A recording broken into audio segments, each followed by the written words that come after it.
On behalf of our center and our partners, the World Economic Forum and the Bill and Melinda Gates Foundation, I'd like to extend a very warm welcome to our audience here in New York, as well as our larger virtual audience participating online today. The Event 201 scenario is fictional. Today's scenario is going to simulate meetings of a multi-stakeholder group called the Pandemic Emergency Board. We're at the start of what's looking like it will be a severe pandemic, and there are problems emerging that can only be solved by global business and governments working together. There's been some conspiracy theories that are around about the potential that pharmaceutical companies or the UN have released this for their own benefit. And maybe this is a time for us to showcase some cases where we are able to bring forward some bad actors and leave it before the courts to decide whether they have actually spread some fake news. A new coronavirus.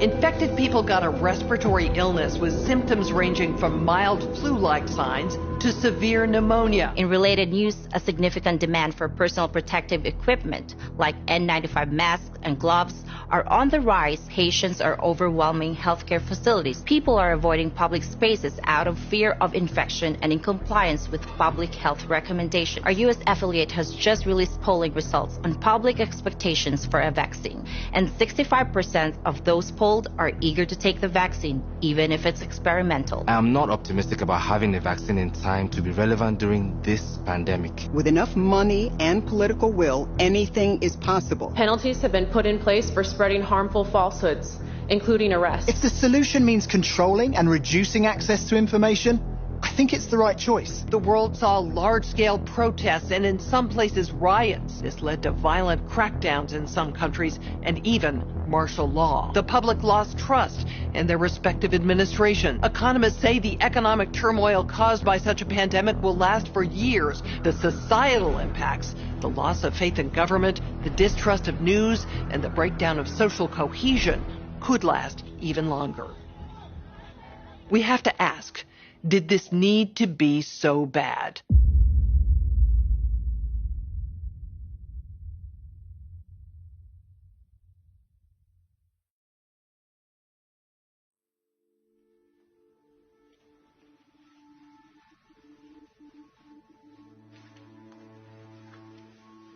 I'm the developer of Linguistic Genomics, which was the first platform on which you could determine the intent of communication rather than the literal artifact of communication. But we've also used that technology for a number of other applications in defense and intelligence and finance, and most notably in the early 2000s, my company was responsible for bringing down what was at the time one of the largest tax frauds in U.S. history. We maintained a series of inquiries into every individual, every organization, and every company that is involved in anything that either blurs the line of biological and chemical weapons or crosses that line in any of 168 countries. In 1999, there were 1 million patents digitized by IBM. And those 1 million patents were the first time human innovation had been put into an electronic digital searchable format. We took that information and we did a very simple exercise using our linguistic genomics technology, where I made the horrific assessment that approximately 1/3 of all patents filed in the United States were functional forgeries, meaning that while they had linguistic variations, they actually covered the same subject matter. In 1999, patents on coronavirus started showing up, and thus began the rabbit trail. March 2003, panic grips Hong Kong as a deadly new virus sweeps through the city. In 2003, the Center for Disease Control saw the possibility of a gold strike, and that was the coronavirus outbreak that happened in Asia. They saw that a virus they knew could be easily manipulated was something that was very valuable, and in 2003 they sought to patent it. And they made sure that they controlled the proprietary rights to the disease, to the virus, and to its detection, and all of the measurement of it. We know that Anthony Fauci, that Ralph Baric, that the Center for Disease Control, and the laundry list of people who wanted to take credit for inventing coronavirus were at the hub of this story. From 2003 to 2018, they controlled 100% of the cash flow that built the empire around the industrial complex of coronavirus. The World Health Organization has officially named the novel coronavirus the novel coronavirus outbreak. The coronavirus crisis. The World Health Organization has declared an international public health emergency. Well, we know that the coronavirus manipulation started with Dr. Ralph Baric in 1999. The major characteristics of SARS, MERS, and SARS coronavirus 2. It's a good way for you. Ralph Baric is the researcher at the University of North Carolina, Chapel Hill, who's famous for his chimeric coronavirus research.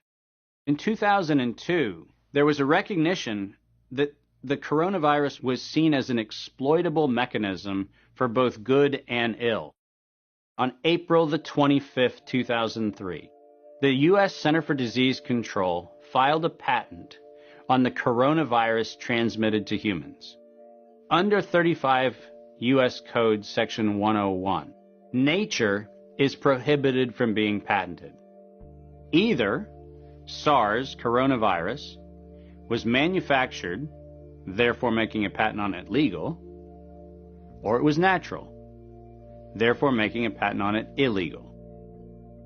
If it was manufactured, it was a violation of biological and chemical weapons, treaties, and laws. If it was natural, filing a patent on it was illegal. In either outcome, both are illegal. In the spring of 2007, the CDC filed a petition with the Patent Office to keep their application confidential and private. They actually filed patents on not only the virus, but they also filed patents on its detection and a kit to measure it. Because of that CDC patent, they had the ability to control who was authorized and who was not authorized to make independent inquiries into coronavirus. You cannot look at the virus, you cannot measure it, you cannot develop a test kit for it.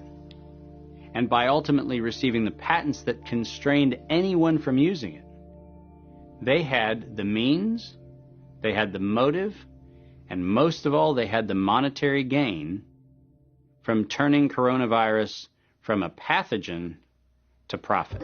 Developing and owning a coronavirus vaccine has become a biotech arms race with political overtones. This vaccine gold rush is starting to bother me. Gold rush.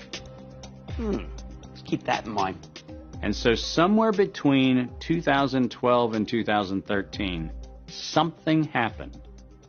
The federal funding for research that was feeding into places like Harvard, Emory, University of North Carolina, Chapel Hill, that funding suddenly became impaired by something that happened at the NIH, where the NIH got this little tiny moment of clarity and said, I think something we're doing is wrong. And in 2013, the NIH said, gain-of-function research on coronavirus should be suspended.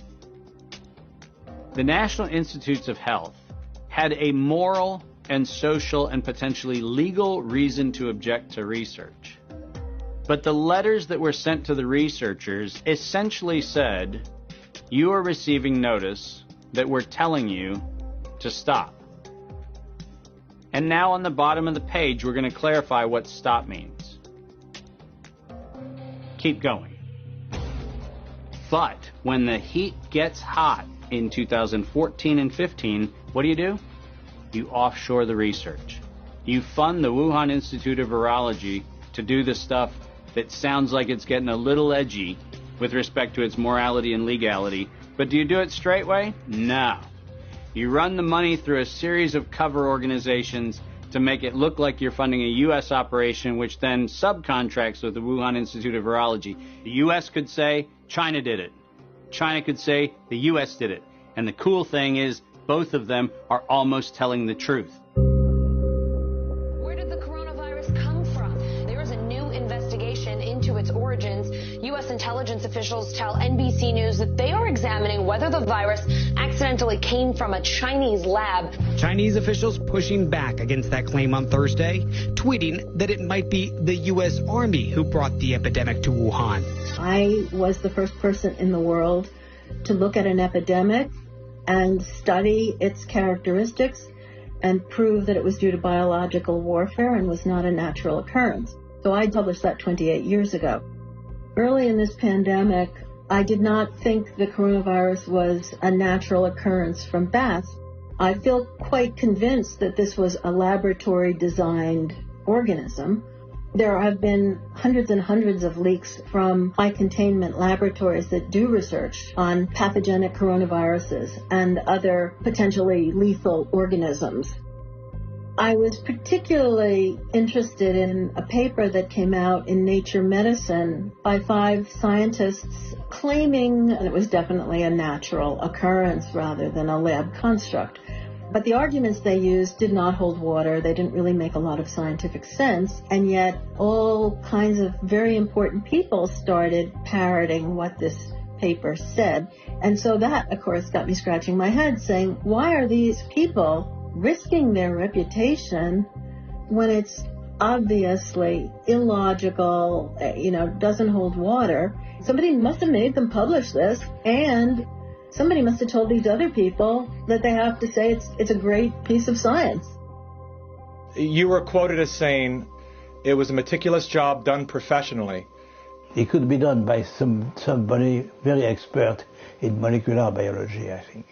Et c'est pas naturel, c'est ce que vous voulez dire? Non, ce n'est pas naturel, c'était un travail de professionnel, un travail de biologiste moléculaire.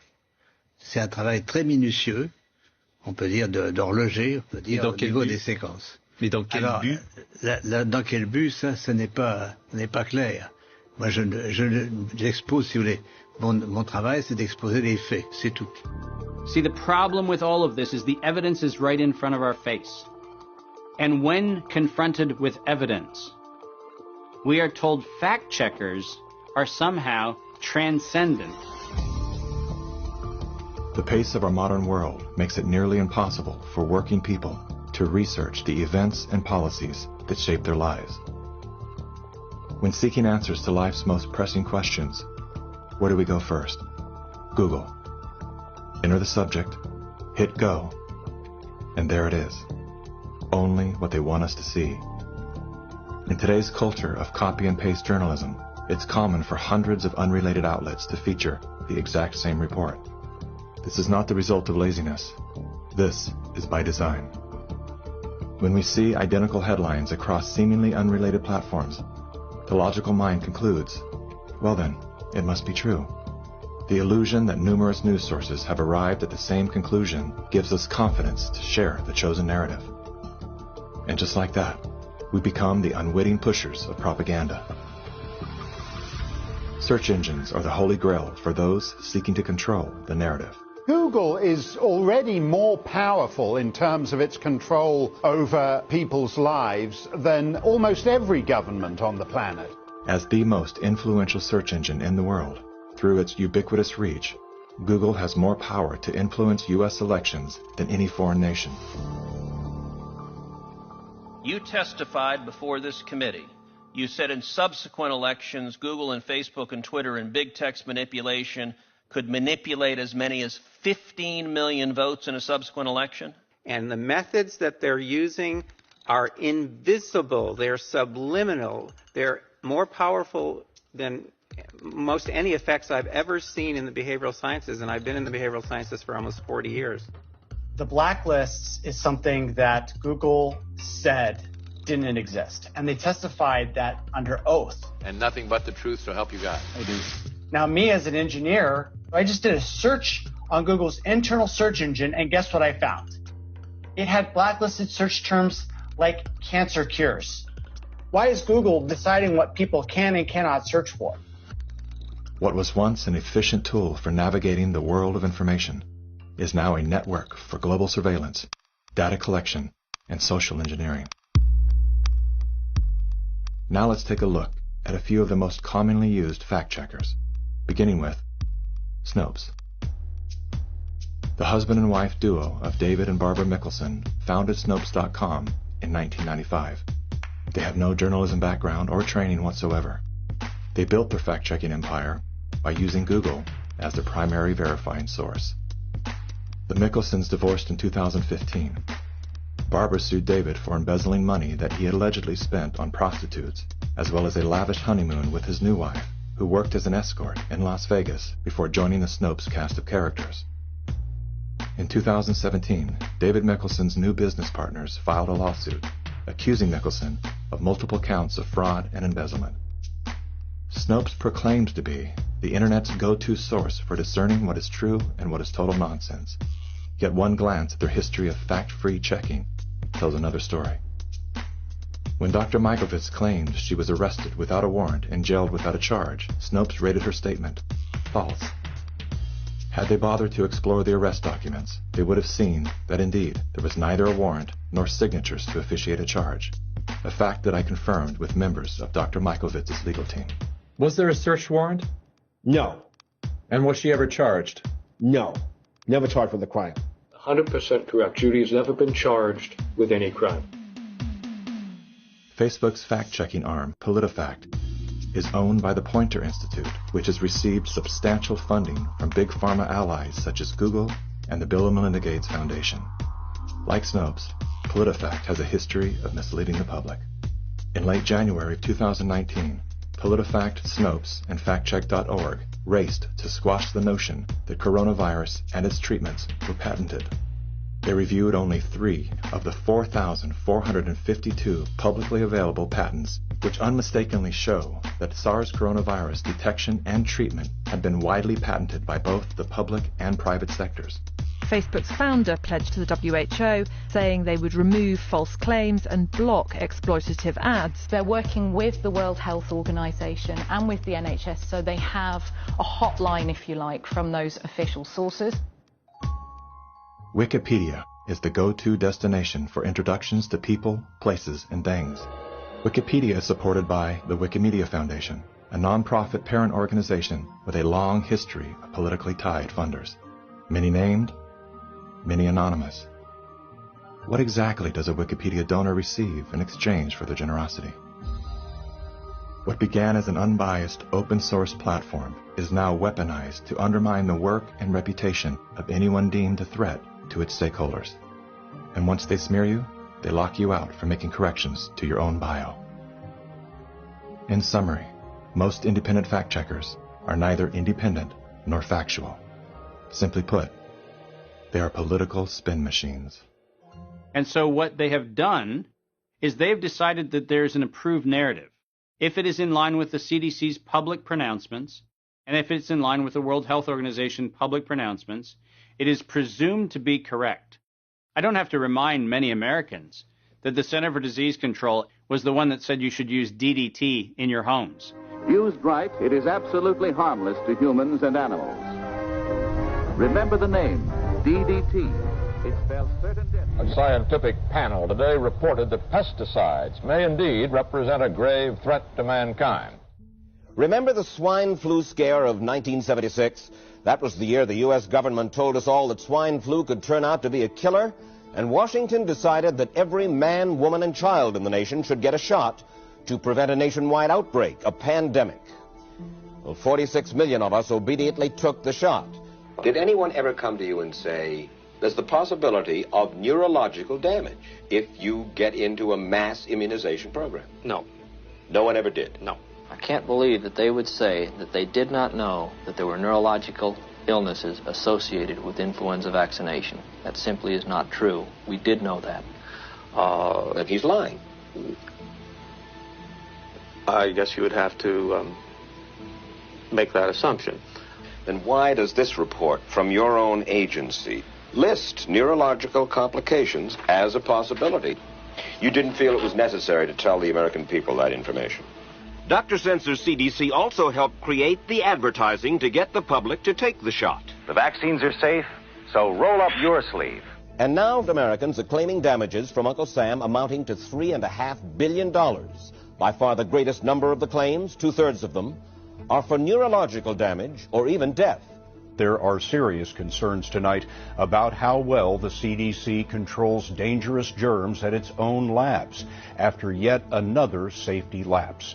For the third time in a month, the CDC acknowledged deadly pathogens were handled incorrectly in government labs. That CDC is the CDC that allegedly is looking out for your public health. When we start with the assumption that the official dogma has to be the objective standard, then what fact checkers look for is a piece of published media that confirms the statement made by that particular organization.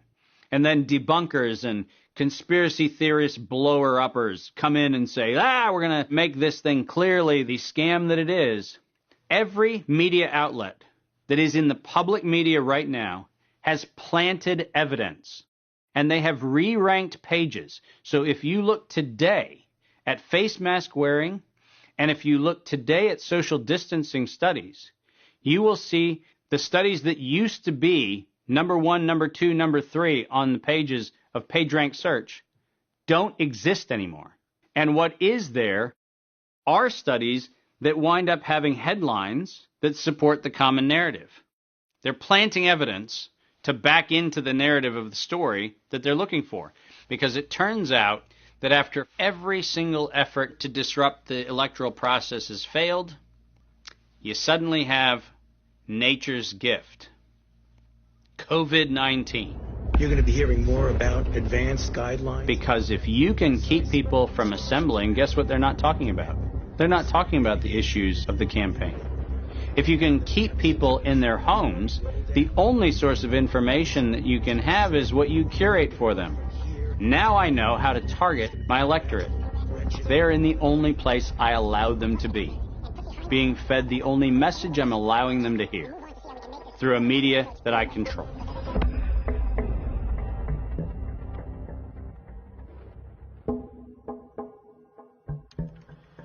Since the invention of the printing press, there's been a battle to control disseminated information.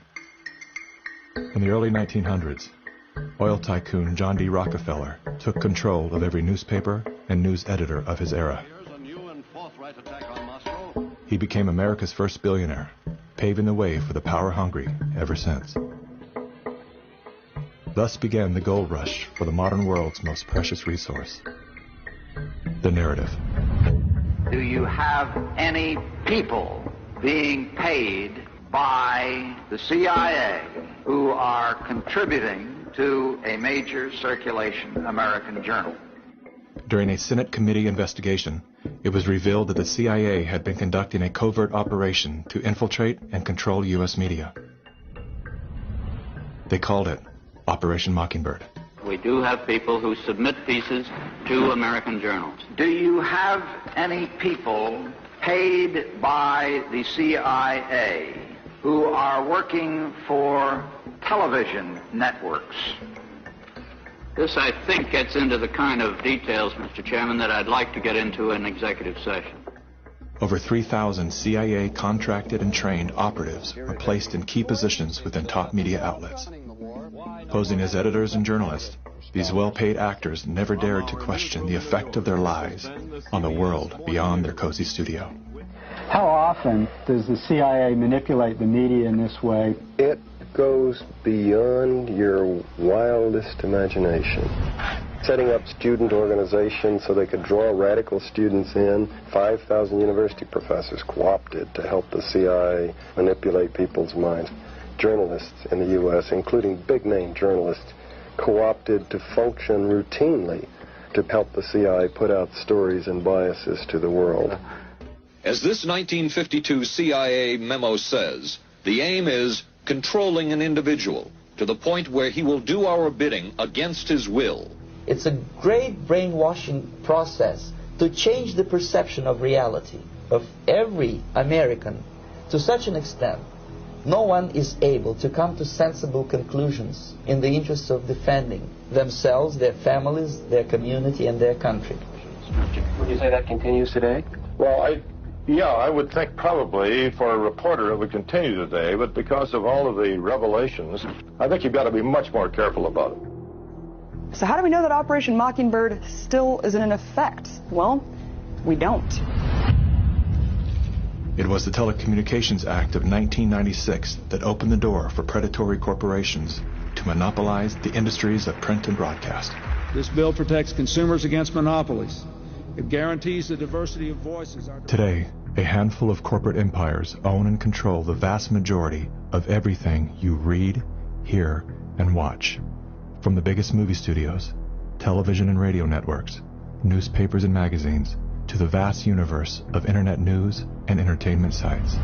Amazon has transformed its operations in response to COVID-19 to protect employees and keep packages flowing. The company is keeping its employees safe and healthy while still delivering those packages to your doorstep. The company is keeping its employees safe and healthy. The company is keeping its employees safe. Millions of Americans staying at home are relying on Americans staying at Amazon. And that is how it works. It's like a house of mirrors, where you're seeing the same thing over and over and over again, except it's distorted. There's an industry that is paid to go after and target journalists, whistleblowers, and inundate our consciousness and the images we see to try to ruin, destroy, or smear the idea that they don't like or the person who's delivering it. You smear somebody with falsehoods and all the rest, and then you merchandise it. And then you write it, and if they see it's reported in the press, so they have that validation that the press reported the smear, and then it's called the wrap-up smear. Now I'm going to merchandise the press's report on the smear that we made. And it's a tactic. Welcome back, everybody. News personalities are not the only high-paid actors to serve the propaganda machine. Most late-night talk shows are owned by the same corporate overlords and thus follow the same script, only laced with a laugh. Our main story tonight concerns conspiracy theories. Last Week Tonight with John Oliver featured a skit entitled Coronavirus Conspiracy Theories. Like the claim that the moon landing was faked. First thing to note here is that Mr. Oliver opens with commentary about conspiracy theories that are completely unrelated to coronavirus. This is a standard tactic used by propagandists to set a tone so that anything that follows will be seen through the lens of absurdity. Plandemic, a pseudo-documentary filled with a hodgepodge of conspiracy theories. Mr. Oliver then does his best to debunk Dr. Judy's claim that she was arrested but never charged with a crime. She was absolutely criminally charged. This was not an oversight, but a blatant lie. Prior to the taping of this episode, Mr. Oliver had the official arrest documents that clearly prove that Dr. Judy was never charged with a crime.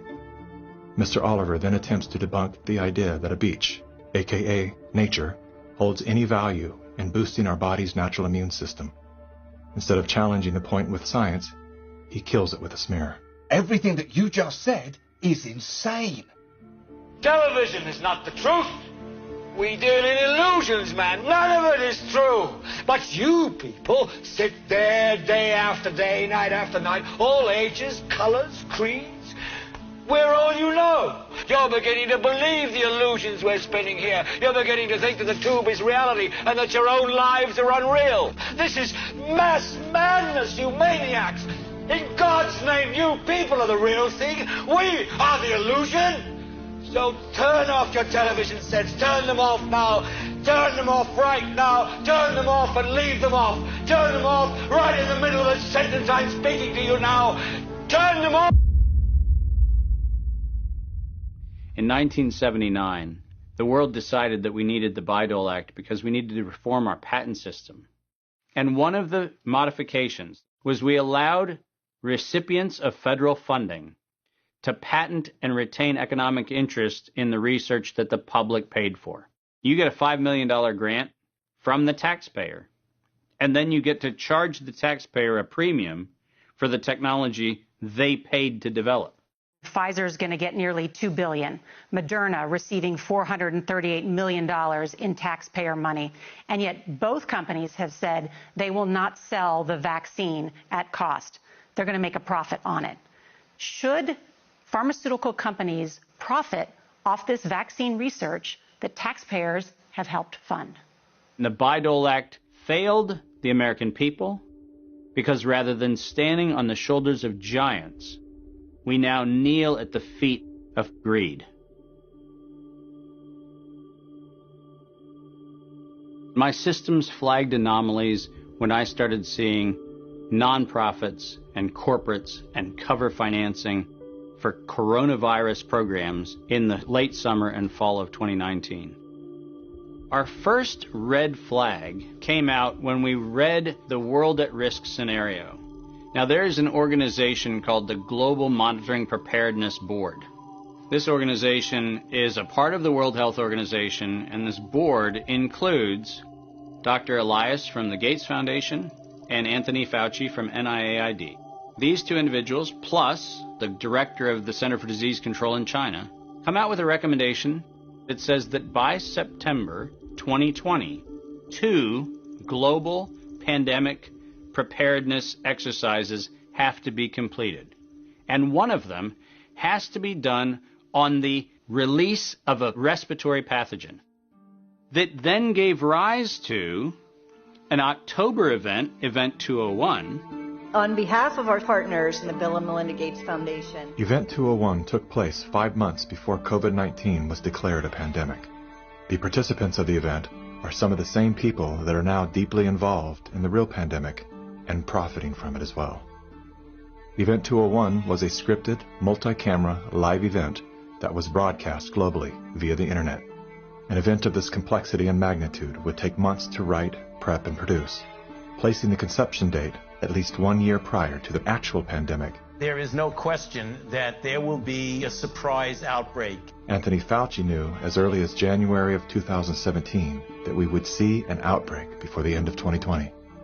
Even Bill Gates, a man with no medical training, knew it was coming. If we start now, we can be ready for the next epidemic. Every single thing that you have seen play out in front of your eyes, all of them laid out in their tabletop exercise, which, by the way, fact checkers have said has nothing to do with the coronavirus outbreak. Just happenstance. This is that wonderful universe of improbabilities where events just co-emerge and then nature conveniently backs itself into our architecture. That's the scenario we're supposed to accept. Brilliant. Some countries have banned travel from the worst affected areas. The President has made a decision to suspend all travel to the United Kingdom and Ireland. Dis and misinformation circulating over the internet. Across the world, misinformation about the virus is being shared online. A significant demand for N95 masks and gloves are on the rise. The demand for N95 masks to prevent the deadly airborne virus has surged. We could eventually have 52 million treatment courses per year, but it will take many months to get there. We're still many months out from having something that we can really deploy to the public. And 65% of those polled are eager to take the vaccine, even if it's experimental. A new poll finds that 49% of Americans say they would get a COVID-19 vaccine should an effective one be discovered. I'm curious, who wrote the Event 201 script? If the visionaries of the event knew at least 1 year in advance what was needed, why didn't they take care of those things? Considering that Bill Gates has donated half of his fortune to make the world safer, why didn't he help to better prepare our hospitals and frontline workers? Why didn't any of the event's wealthy sponsors do something?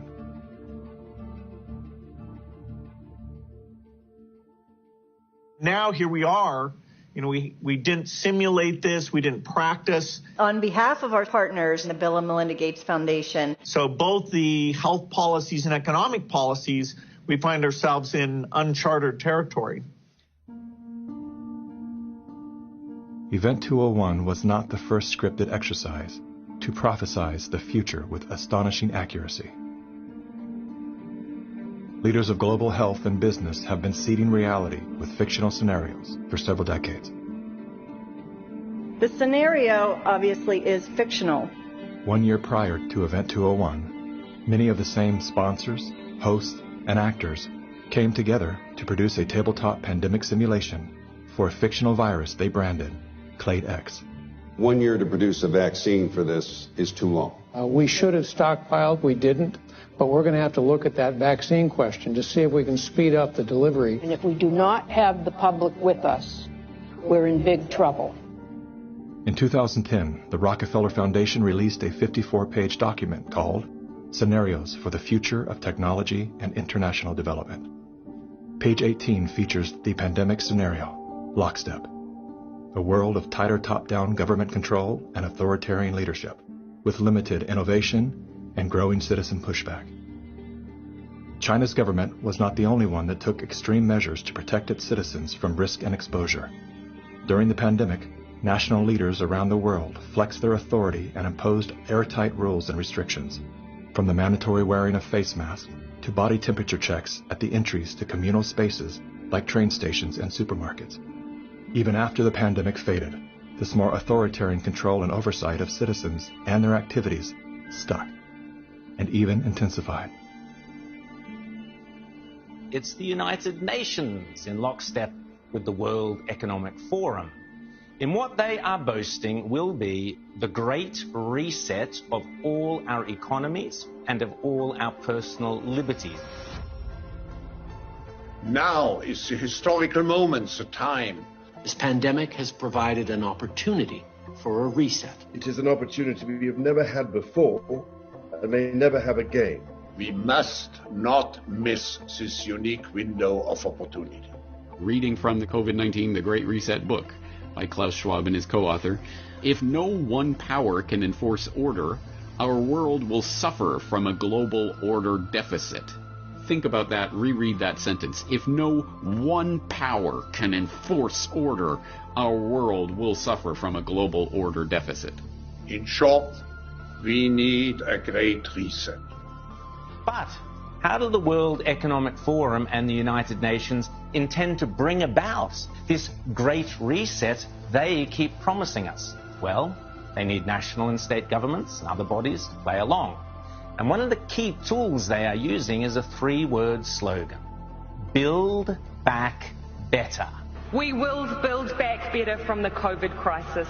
Build it back better. To come back stronger and build back better. Build Canada back better. Build Back Better has bizarrely been the slogan for all sorts of different political groups around the world. Bill Clinton used it to promote the Clinton Foundation after the Haiti hurricane disaster. The recent cholera outbreak serves as a stark reminder of the urgency we face to address the strengthened reconstruction efforts in Haiti to help the people build back better. Haitian activists staged a protest outside Hillary Clinton's Manhattan office. The demonstrators claim billions of dollars were stolen through the Haiti Reconstruction Commission headed by Bill Clinton. They also say Haiti was used as a cover for foreign governments to funnel kickbacks of possibly hundreds of millions of dollars through the Clinton Foundation. Given that Clinton himself was the one who coined this term, Build Back Better, there's been very little transparency and accountability despite all these buzzwords, sustainable development, community consultation. Any disaster can be the perfect excuse to build back better by using the money that should be going to disaster relief to instead subsidize the UN agenda at the same time as making renewables investors very rich. So behind the great Haiti disaster story, that is used to cover up what Big Pharma, Big Oil, Big Bank is actually doing. The absolute first thing we have to keep in mind with the Great Reset is that this has absolutely nothing to do with any sort of virus or disease or anything of the sort. This is a coordinated agenda that has been years in the making. This isn't meant to end. The so-called Great Reset, which is deliberately designed to strip away your liberties and your rights using the tools of oppression and the opportunity provided by the COVID pandemic. Here we are now with an economy in crisis, but with an incredible opportunity, not just to build back to where we were before, but better. It designed your cute and adorable pal Grover with a message for listeners of the Great Reset. I know a thing or two about resetting. I reset my alarm clock every morning. But you are talking about resetting the entire world.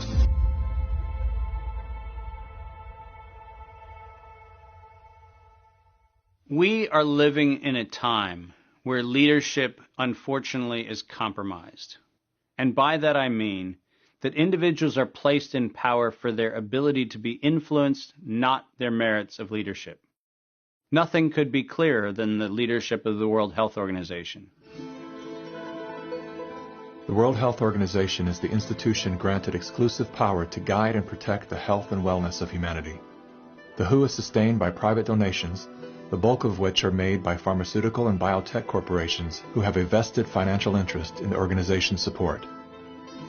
In 2017, the Associated Press reported that the WHO routinely spends about $200 million a year on travel expenses, more than what it spends to fight some of the biggest problems in public health, including AIDS, tuberculosis, and malaria combined. The WHO's repeated issuing of inaccurate and bad advice is not merely the result of incompetence, but rather the direct result of the Communist Party of China deliberately buying out WHO's leadership. On the nomination of the Executive Board, appoints Dr. Tedros Adhanom Ghebreyesus as Director General of the World Health Organization.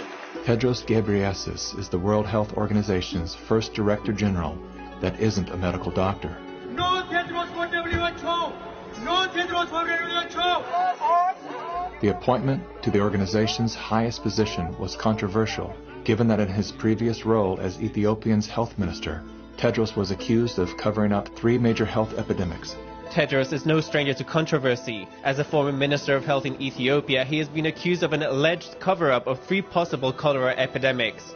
Prior to his appointment, Tedros was a high-ranking member of the Tigray People's Liberation Front, a brutal and corrupt political group responsible for crimes against humanity, including bombings, kidnappings, tortures, and killings. How does a man with such a controversial past score the top position at the world's most influential health organization? I have known Bill and Melinda for many, many years now. While serving as Ethiopia's health minister, Tedros became intimately intertwined with both the Gates Foundation and the Clinton Foundation. The health minister of Ethiopia, one of the ablest public servants I ever worked with. With the backing of the 2 most powerful foundations on earth and the full support of the Communist Party of China, Tedros was a shoo-in. We will have many body bags in front of us if we don't behave.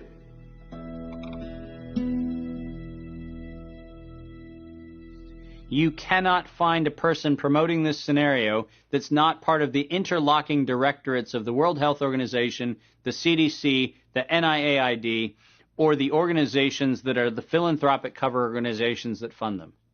We now know that there are over 1,300 patents currently issued and held by organizations that are multiply recipients of funding through the Gates Foundation, through EcoHealth Alliance, through the Sherlock Biosciences connection back into open philanthropy, and all of them also have links directly to NIAID, Anthony Fauci's funding sources.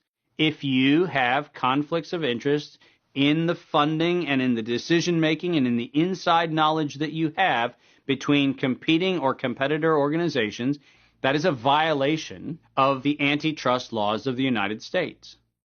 These are federal crimes. If you had the power to immediately fix whatever's wrong with our current medical system, where would you start? Conflicts of interest. About 40 or 50 years ago, pharmaceutical CEOs actually went to jail if they knowingly sold a bad product and concealed information about the problems with that product. Since then, all they have done is paid fines.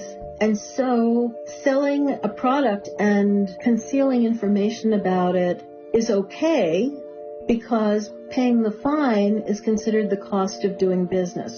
How did the pharmaceutical industry come to capture the rest of the medical industry? And it's because they had so much money to bribe the NIH, the CDC, the FDA, the professional associations, the journals, the medical schools, and everyone else.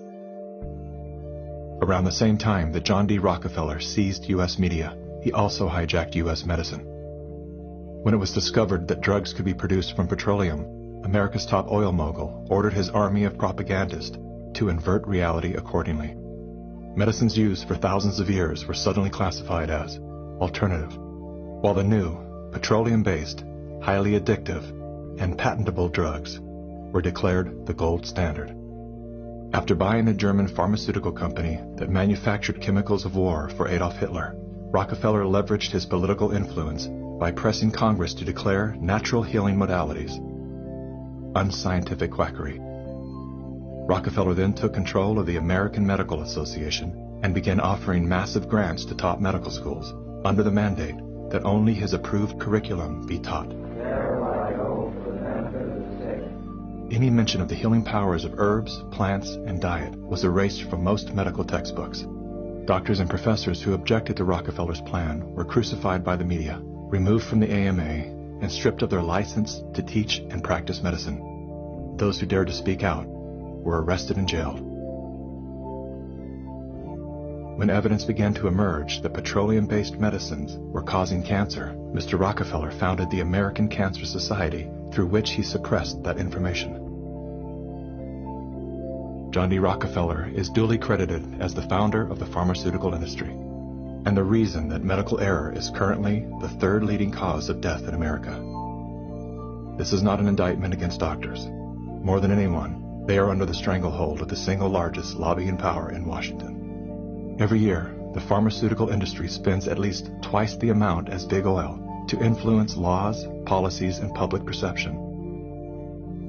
Thanks to Mr. Rockefeller, the architect of American monopolies, no industry has more power over our lives than Big Pharma. Part of the problem, and this, by the way, goes back to the 1980s with Microsoft, is Bill Gates found out that it was very difficult to manufacture a way to navigate through the patent universe, saying that it's Microsoft holding the patents. And he became the architect of a very cunning program of putting patents in holding companies that didn't have anything to do with the name of the organization. According to legend, young Bill Gates built his computer empire out of his garage.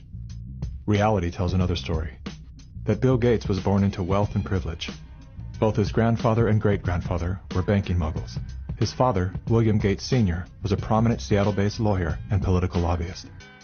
Through his father, Bill Gates learned the ins and outs of law and politics and how to manipulate those governing forces.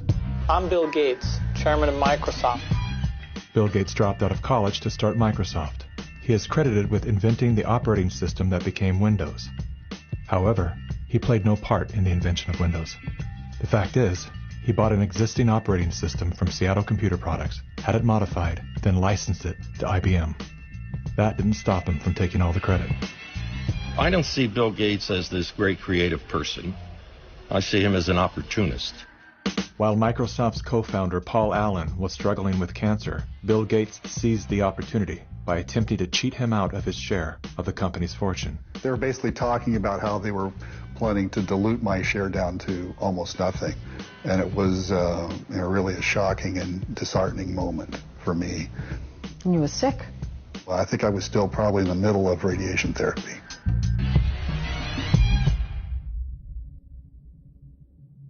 Gates' business strategies came under fire in 1998 when the United States Department of Justice sued Microsoft for antitrust violations. This is tape 3 of the videotape deposition of Bill Gates on September. During the 18-month trial, Gates gave hours of videotape testimony. What were the non-Microsoft browsers that you were concerned about in January of 1996? That month. Yes, sir. And what about it?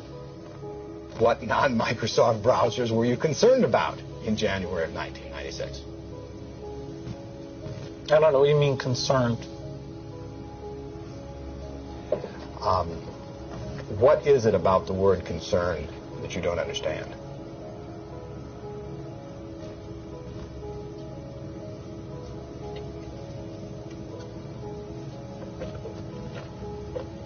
I'm not sure what you mean by it. The Justice Department has charged Microsoft with engaging in anti-competitive and exclusionary practices designed to maintain its monopoly in personal computer operating systems. In a move to overshadow the negative press, Gates invested $100 million to set up the Bill and Melinda Gates Foundation. Overnight, Bill Gates transformed his public image from ruthless tech monopolizer to the world's most generous philanthropist. I'm pleased to announce that we're pledging an additional $1 billion to SACE. We had the chance to witness Bill Gates 2.0, the man you don't know. The rebranding campaign paid off. His net worth swiftly doubled, earning Bill Gates the title of richest man in the world. You've invested $10 billion in vaccinations over the last 2 decades, and you figured out the return on investment for that, and it kind of stunned me. Can you walk us through the math? In a Wall Street essay, Bill Gates declared vaccines the best investment I've ever made. There's been over a 20-to-1 return. So if you just look at the economic benefits, that's a pretty strong number compared to anything else. The Gates Foundation expanded rapidly into a massive, vertically integrated, multinational corporation, controlling every step in a supply chain that reaches from its Seattle-based boardrooms to the villages of Africa and Asia. Is the world's largest private philanthropy causing harm? The Bill and Melinda Gates Foundation has made millions of dollars each year from companies blamed for many of the same social and health problems the foundation seeks to address. The Gates Foundation has investments in 69 of the worst polluting companies in the U.S. and Canada. Other companies in the foundation's portfolio have been accused of transgressions, including forcing thousands of people to lose their homes, supporting child labor, defrauding and neglecting patients in need of medical care. The Gates Foundation has not provided details. William H. Gates III and Melinda French Gates. As the top donor to both the WHO and the CDC, no one man has more power than Bill Gates to influence and control the health and medical freedom of all people. Normalcy only returns when we've largely vaccinated the entire global population. This will be the new normal until a vaccine is developed. Until we find a vaccine, going back to normal means putting lives at risk. We need to produce it and to deploy it in every single corner of the world. Full vaccination of our children and pregnant women. Development of new vaccines, therapeutics and diagnostics. And before effective vaccines and therapeutics are developed.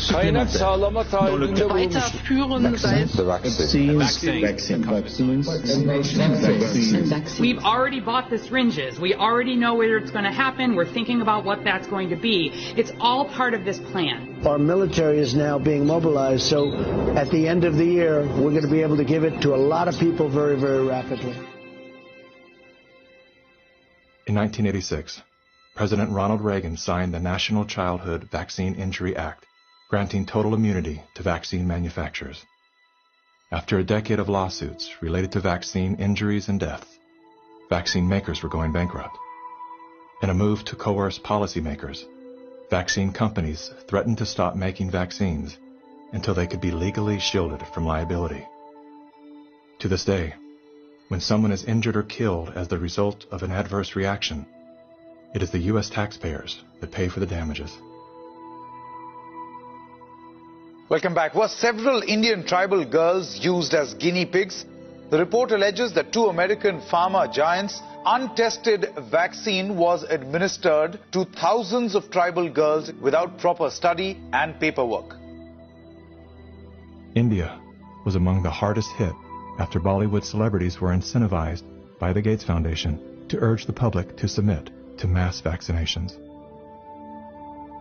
In 2009, tribal children were administered the HPV vaccine.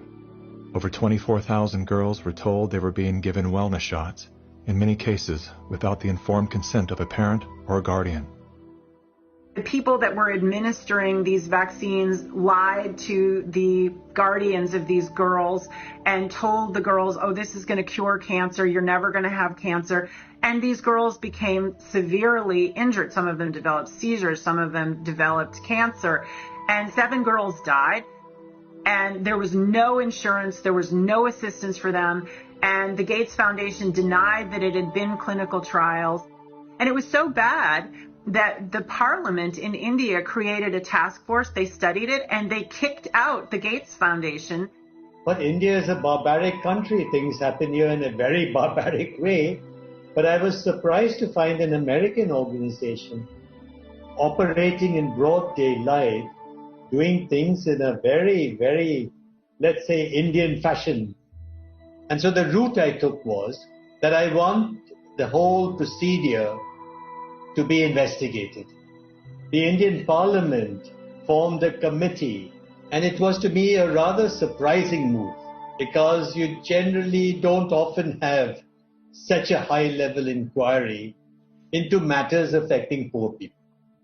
And that was such an extraordinary report. I don't think Indian Parliament has ever come out with such a scathing report. And the government officials came up and said, we shouldn't have authorized this. We're sorry. We're not going to allow them again. And now they're back doing their same old tricks again. The good news is that human clinical trials can start as early as July 2020 for India's first COVID-19 indigenous vaccine that's been developed by Bharat Biotech. So you can imagine how the manipulation of the media, by the media, the manipulation of public opinion by leaders from all political parties unanimously saying, we want a vaccine. And the worst thing is they are taken as philanthropists, whereas what this actually is the acquisition of political and financial power. And I think the second most populous country with 1.3 billion people is going to be a good base for pharmaceutical companies to make a killing and also kill a lot of people in the process. Yes, I just find it a pity that we haven't been able to get any benefit for the girls who suffered, you know. It's so terrifying as to what they're actually doing with the world. We're taking things that are, genetically modified organisms, and we're injecting them in little kids' arms. We just shoot them right into the vein. A 2018 scientific study released in the International Journal of Environmental Research and Public Health concluded that over 490,000 children in India developed paralysis as a result of the Gates-supported oral polio vaccine that was administered between the years of 2000 and 2017. Using all the usual sleight of hand, U.S.-based media and fact-checkers rushed to bury this story. But thanks to the meticulous work of a team of Indian researchers and doctors, the inconvenient truth lives on the NIH.gov website. It's my honor to introduce Bill and Melinda Gates. Without any medical training, Bill and Melinda Gates founded the Global Alliance for Vaccines and Immunization, through which they fulfill their agenda to vaccinate the world. The foundation has been sued by the governments of some of the poorest and most vulnerable nations for causing serious harm through experimental vaccine programs.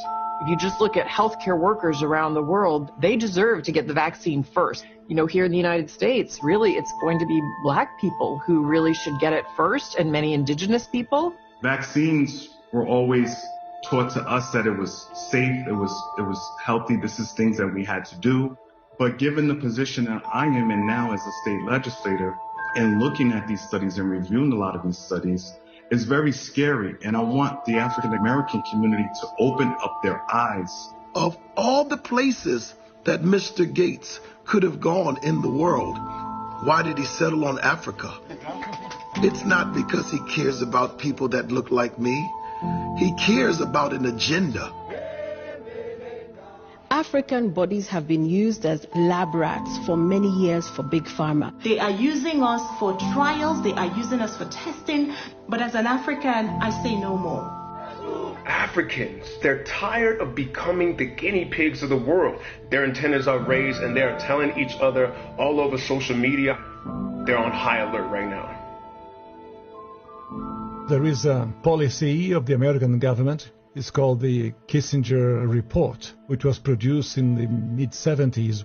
And it explicitly states that the purpose of the foreign policy in Africa was to reduce the population, because they have great mineral resources there. At the time, Kissinger and those involved with the Carter administration wanted to shrink the population, make sure that the Africans do not develop and do not use the resources for themselves, because we in the States, we need them. There is a concerted effort of foreign powers to control the population of Africa. Some children did survive the botched vaccinations last month and will recover, but 15, all under the age of 5, died from fever, vomiting, and diarrhea. Human errors contributed to the unfortunate deaths of the children. How can you believe Big Pharma but not believe these parents when they tell you that their children have been injured by Big Pharma? I don't care how big this corporate machine looks. As a parent, I can tell you, these people will never stop fighting for their kids.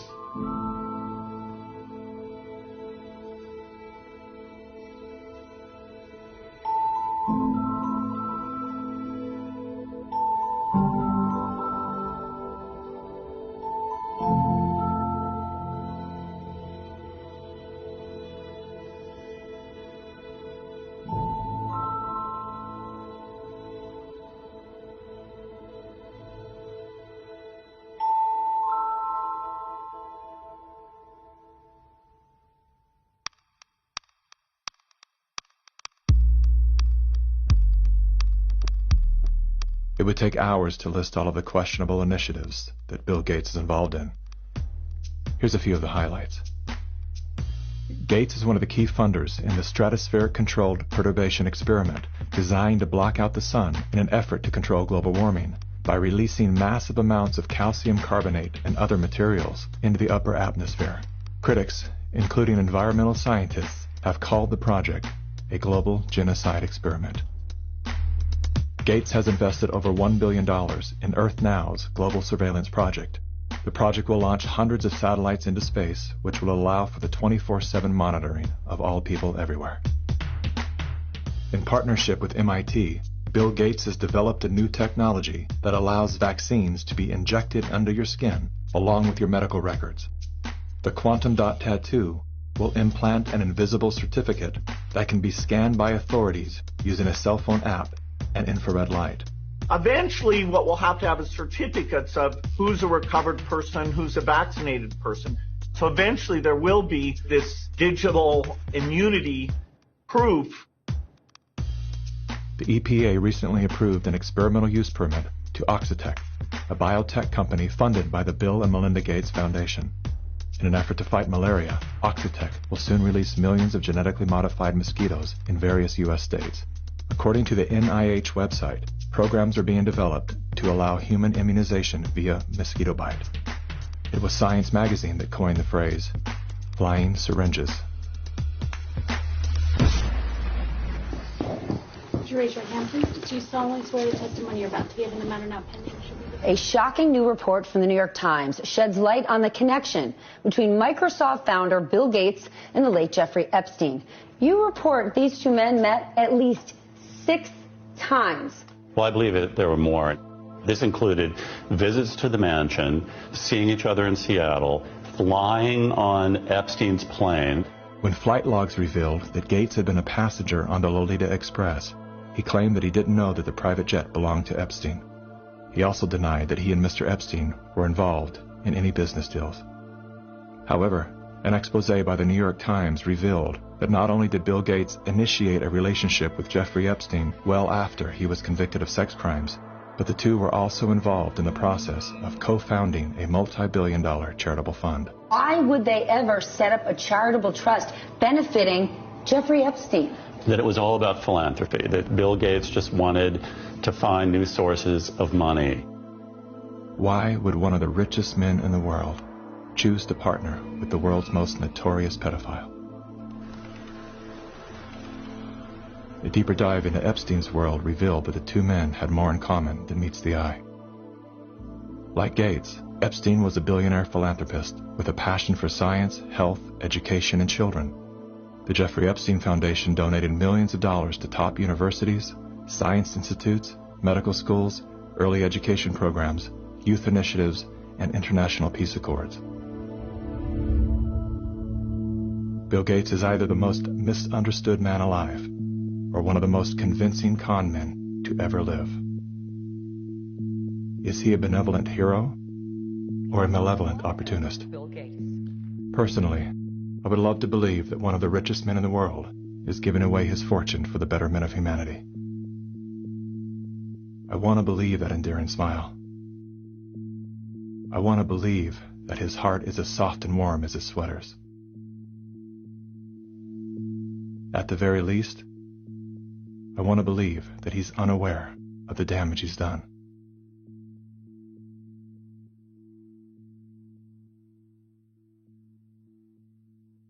I'm happy to announce that we've discovered a vaccine. We no longer have to live in fear. Everyone can get back to their normal lives. It's the great hope galvanizing the world. A vaccine for COVID-19. But are we being sold a lie? After all, COVID-19 is the 7th coronavirus to strike mankind, and we've never found a vaccine for any of them. The shortest time anybody's ever found a vaccine against any disease that I'm familiar with is about 7 years. The average time is 20.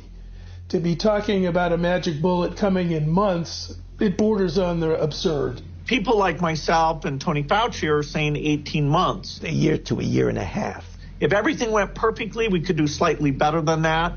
But there will be a trade-off. We'll have less safety testing than we typically would have. And so governments will have to decide, do they indemnify the companies and really say, let's go out with this? Something that people should know about COVID-19 vaccines is they fall today under the PrEP Act, which came into being after 9/11 and after an anthrax scare. And this law gives virtually blanket liability protection. It's basically impossible to get any kind of compensation if you're injured. So people need to understand that if you take COVID-19 vaccines, you are absolutely on your own. If you're permanently injured, if you lose your job, if your healthcare expenses go through the roof, tough luck. Volunteers all across the country began getting shots today as part of the final phase of testing for an experimental vaccine being developed by the NIH and the drug company Moderna. The side effects for the Moderna vaccine sound concerning. We looked. After the second dose, at least 80% of participants experienced a systemic side effect. So, are these vaccines safe? Well, the FDA, not being pressured, will look hard at that. The FDA is the gold standard of regulators, and their current guidance on this, if they stick with that, is very, very appropriate. And the side effects were not super severe. That is, it didn't cause permanent health problems for the things there. Moderna did have to go with a fairly high dose, and so to get the antibodies. This isn't a vaccine story. This is a population management story. If your goal is to make this beautiful earth that we live on an exclusive playground for the entitled few, then populations that get in the way are a problem. And it is the empirical impulses of individuals who have decided that by outranking the rest of humanity, they can dictate upon humanity the conditions of their existence. Now we need to go and look in families to find those people who may be sick and remove them and isolate them. This bill enables the police to enter a home without a warrant. Madam Speaker, the police have never held that power. We will find out who lives in the house. If it's someone that is refusing, we will definitely consult with our health officer to look into the next steps. So the Sheriff's Department and the Health Department showed up at her door with orders for her and her husband to wear ankle monitors.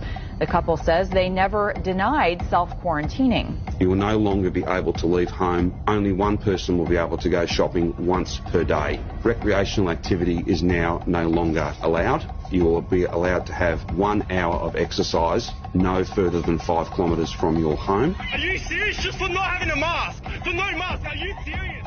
We will shut you down. We will cite you.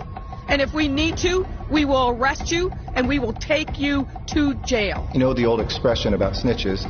Well, in this case, snitches get rewards. Some people are ratting their neighbors out, calling the police, but others are turning to the internet, where social distance shaming has gotten ugly. In a time of crisis, trying to force compliance upon a population by making neighbors and friends distrust one another is exactly the opposite tactic we actually need. When human societies lose their freedom, it's not usually because tyrants have taken it away. It's usually because people willingly surrender their freedom in return for protection against some external threat. That's what I fear we are seeing now. This is a cognitive dissonant moment, which is being imprinted in your brain, just like remember the Great Depression, remember 9/11. Weapons of mass destruction. We are being conditioned to have the excuse for unbelievable acts of tyranny, which will be justified by remember 2020. And your loved ones, those that die, those that are infected, they're being used as cannon fodder, which is the ultimate desecration of their honor and integrity. And this is also a test of humanity, to see how much of our liberty we will let go before we finally draw the line under enough. Benjamin Rush, a signer of the Declaration of Independence, stated, unless we put medical freedom into the Constitution, a time will come when medicine will organize into an undercover dictatorship to restrict the art of healing to one class of men and deny equal privileges to others. That time is now. Well, this won't be the last pandemic that we face. So we, we'll have to prepare for the next one. That, I'd say is, will get attention this time. Mm-hmm.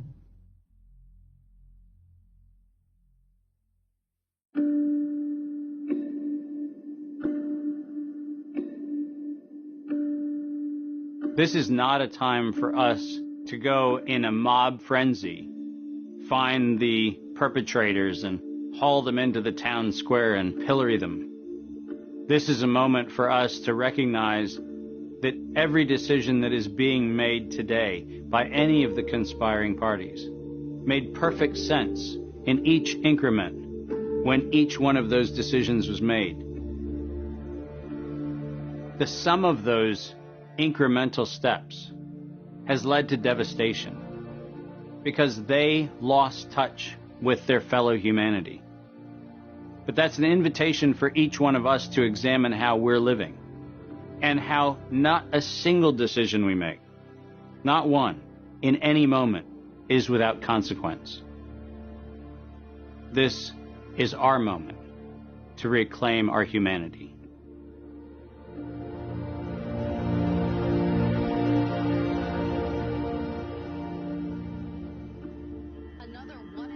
Our lives are shaped and guided by stories. The stories we're told become the stories we tell. The more we hear them, the more we believe them.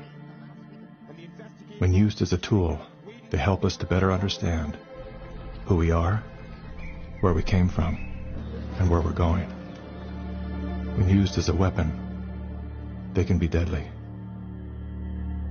One of the most dangerous stories we've been told is the one that goes something like this. Humanity is a failed experiment. We are parasites, a cancer, a virus. Human beings are a disease. It is a myth that permeates our movies, our music, our media, and our minds. As they say, repeat a lie often enough, it becomes truth.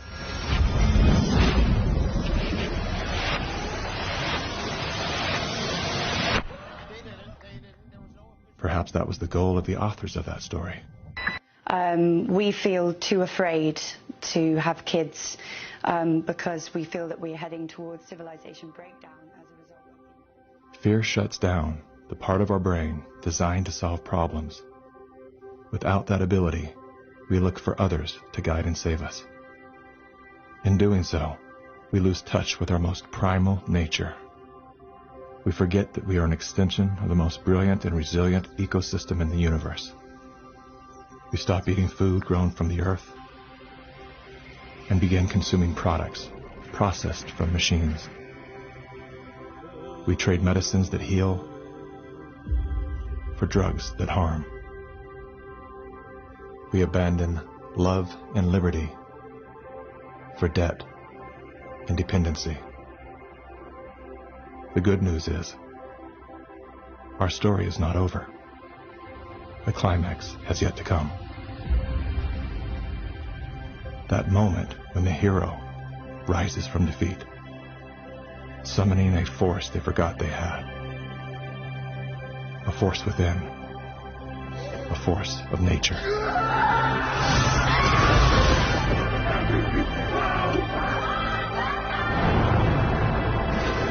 You people are the real thing. This nation will rise up. A new generation of Americans. It's time to think about future generations.